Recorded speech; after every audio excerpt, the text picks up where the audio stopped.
জামাতের আমির ডক্টর শফিকের কান্না আর জামাতের নেতা শিবির বিপি সাদিক কায়েমের কান্না।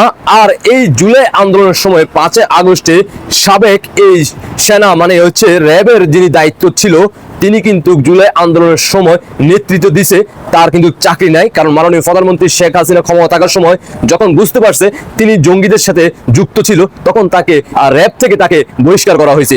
আর তারই ক্ষোভে কিন্তু তিনি ওই যে জুলাই আন্দোলনের সময় ছাত্রদেরকে গুলি করছে আর তিনি এখন কান্না করতেছে। সবার কান্নাগুলো কিন্তু একই রকম, দেখতে থাকেন। এই যে নির্বাচনের আয়োজন করা, এটা শুধু শুধু আমাদের জীবন নিয়ে চিনিমিনি খেলা। আমাদের পাশে দাঁড়াবে না, প্রশাসনে দাঁড়ানোর ক্যাপাসিটি নাই।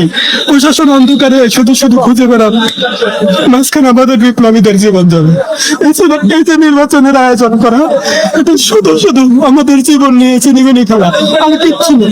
এই ইউনিট সরকার কখনো এই প্রশাসন দিয়ে নির্বাচন